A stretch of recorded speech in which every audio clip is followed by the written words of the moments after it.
So where's that guy? What guy? Oh, that guy. Where's Oh, that? him. He's busy making a living and plotting next moves, some life moves and life changes. And I've toyed with it before when we started Trouble Group, and we got just drudged down making a living. Hi, I'm Brittany Drozd, and I help entrepreneurs make more money, become strong leaders, and find fulfillment in the process.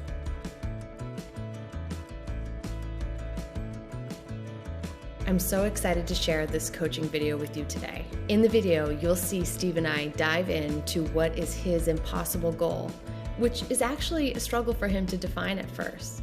But as he dives in, gets comfortable with talking about it, and explores a bit more about what's most important to him, you'll see the key insight he has. And from there, you'll watch as it literally changes the way he sees what's possible for himself, for his business, and for his life. When these insights happen, it really does change everything. And that's why I ask people if they really want to have a life-changing conversation, because that's exactly what I need. I hope you enjoyed this video and can take a moment to think about what key insights come up for you as you watch this. Steve, thank you so much for joining me and agreeing to dive in and play today. Okay. I always start these conversations by asking, what would make today's conversation life-changing for you? Boy, that's such a broad question. I would make it around business, around work. Okay. But I think I'm already on that, but we'll see. You reached out to set up this call. Was there something that you had in mind? The phrase legacy struck me. I really like that. I like the whole concept of it. And I get it. I get leaving a legacy. You know, as I'm coming up on 60 now, it's something every now and then you start to think about. You know, I am mortal. You know, I think we walk around very often not thinking about that at all because we're so busy and we're up to here in work and stuff like that. So the thing that it made me think about was I had always been told the name St. Clair, and my last name is from France, and I knew nothing more about it than that. So I started doing genealogy. I got stuck in the 1800s. I launched a DNA project. We're solving the medieval history of our family. We're back that far, the 1100s. Wow. In certain branches of the family. So that's something that I will bequeath to someone else to run. There's already a succession plan in place, but that's something I'm going to be very proud to leave as a legacy. So that's one. That's a big one. So the name of my company is Trouble Group. The way I run my company, the companies over the years, the way I've run them, this is my fourth, I think. I'm in it for keeps. I'm playing hard to get clients real marketing / sales results. Mm-hmm. And at the end of the day, it's not marketing, it's sales. Marketing is in support of sales. And most of my clients are B2B companies. So the other legacy that I leave, but I don't feel like that's a legacy so much. Because I don't know, if you ask people about me, what I would want them to look back on and say is that guy, A, worked his ass off, but he also worked smart and made a lot of companies much more successful than they would have been otherwise. And I hear that from my clients, so I'm happy about that. That's a legacy. Okay, so you're working with Max, Mm-hmm. and through systematizing what you do, it's creating new opportunities for you. Absolutely, huge ones. Yes. Let's say this work with Max really elevates you and gets you to the place where you have a client whenever you want them, and you have work that is paying you in a way that feels commensurate with your experience and the genius that you bring to the table. Now what? Keep going. Keep going. There's people who forever love the chase. They forever love. Yeah, I feed on it. I love to win pitches, and I love to shake it up and have people look at it and go, wow, he was right. That was cool. Yeah. You know? Were you an athlete? Yeah.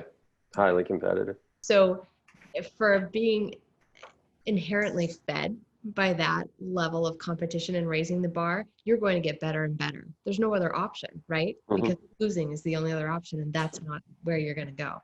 So the great news about that is you can always stay engaged in this game because the bar will keep rising, and you're going to have to keep showing up, and you're going to have to keep elevating yourself and your team and your product and your service to get there, right? Mm-hmm. So that's beautiful. There's also the other side of that, which is when does it start hindering your life and your fulfillment and Never. the rest of the pieces of your legacy? It won't. So you It have won't, because I have other pieces. I'm fairly well rounded. I've turned on a dime before, and I'm good on turning on a dime and changing things based on what I need to do to keep happy.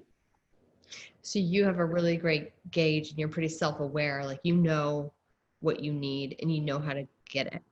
Yeah, I feel like I have a pretty good work-life balance, even when things are busy, because I don't see the two in conflict. I've never actually said this to myself, or I'm just thinking about it now for the first time, but this is like part of the masterpiece, the work side and the other side. It's all the same painting to me. They're not in conflict. Right. Now, the reason why I brought it up is because we also, if you have a family, if you're married, you have commitments that you've made to other people in your life. Mm-hmm. And one thing that often arises is there can be competing commitments. And it's just something I have people take a look at. But Mm-hmm. that's not the avenue I feel that's most important for you right now. I feel your conviction in the statement that I've got it. Like, I know what I'm doing there. You found a system that is working for you right now, and that's all that matters. Yeah. Let me ask you this. Mm-hmm. I mean, you have been on like the shitty side of things. It feels like you're in a great direction. You are, full speed ahead in a place that's going to set you free from your old model, and you are there. So, and if that's what you love, if that's what lights you up, and like that's going to be a big part of your legacy that you leave, what's your impossible goal? What's the goal that feels like almost ridiculous or so big that we don't like to say it out loud? I want Trouble Group to become infamous, not in a bad way, but I want us to be the troublemakers in the marketing world, because I am. I want to blow up marketing. I really do. I want to be there when this gets fixed. I want to be the one fixing it.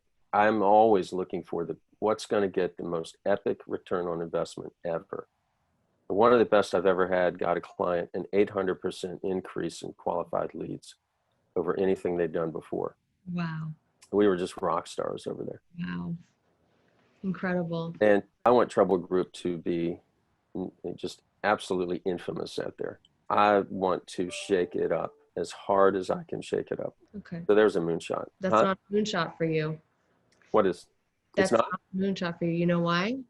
You're already doing it. It's easy for you to believe that of me. I'm telling you, I'm shy. I get nervous about failure. I haven't pushed this pedal anywhere near to the floor, but I want to play on a much bigger stage with Trouble Group, because we should be playing on that stage, and we're not. I promise you, we're not even fucking close right now. So I totally believe you. I respect, I hear what you're saying, and I get that. Here's why I said what I said. Because as you're telling me it's your moonshot, I'm watching the wheels turn, and you're already solving that problem. You already have a strategy. You already have a path. We just can't make the days run any faster than they are. Yeah. You're on your, you're doing it. I'm not, I'm telling you I'm not. I'll give you an example. Back in the day, I was at the best agency in the world at the time. That's inarguable. We were doing Energizer Bunny, Labatt's beers, and just winning the award shows like crazy.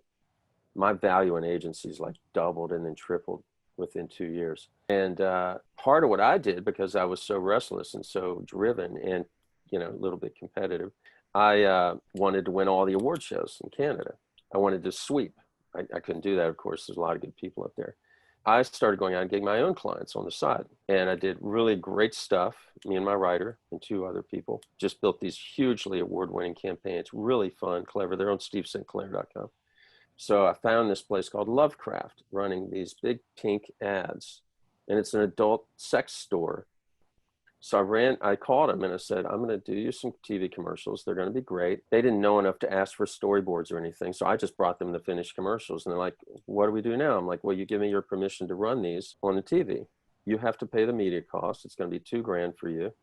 I'm giving you the production for it, because I shot them myself on an old Super 8 camera, so it looked like surveillance footage. And it won Spot of the Decade in Canada. Wow. And boy, it pissed people off. So I was out working on my own stuff on the side, winning awards. That approach is what I'm not doing right now. I am not going out and shaking the trees as hard as I can and becoming infamous again. So where's that guy?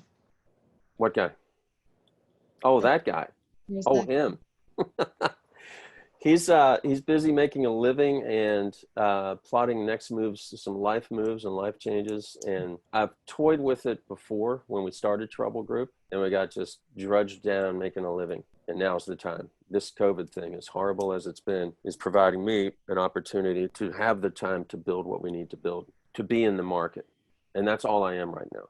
I'm in the market. I'm not shaking up the market anywhere near like I used to. Part of the trouble that comes with going out on your own, right, is that you also have to keep the lights on. Yeah. And that's when a lot of companies forget that hunger that they left with, that they left that other world with, right? That disruptor nature, right? Mm-hmm. That drive to do that, because we have to manage the cash project in order to keep the lights on, and we let go of the sexy project. Right. But the truth is that the sexy project is the way. Yeah. You'll get a lot more electricity bills paid if you, yeah, exactly. Right? Yeah, right? It is. So what if COVID is the opportunity? Like, it created the space to have this conversation. To do sexy, to only do sexy from now on. You have not been faithful to you. Bingo. To what you know, like what makes you different. What makes you that guy of the decade, right? By keeping him under wraps, by not letting you play as big as you know you can play, Trouble Group is not causing any trouble. Yeah. Nicely said. Nicely said. Yeah, you nailed it. There's the insight. That's the one you asked about at the beginning of this. What would make this worth it? That's the insight. Trouble Group's not causing trouble. And we're not. We are a little, but not anywhere near. Nowhere even close. Okay. You know, and I am for clients. Like when I go into a client and show them a project, yeah, out of the park. So here's the distinction, Steve. You know how, right? You know how to do that. Are you willing to commit? Yeah. And the commitment is to only doing trouble projects. To only saying yes if it's a 10 out of 10 for you. Because taking the 7s and the 8s, that's what's stopping you. Yeah. And we think we're keeping the doors open, but what we're doing is delaying the inevitable, because we're commoditizing ourselves. You're stopping the exponential success and growth that you really are capable of. Cool. Well, I want to thank you for diving in with me today. No, this was fun.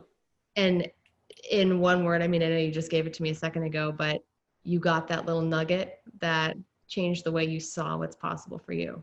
Cool. Awesome. Thank you. Thank you.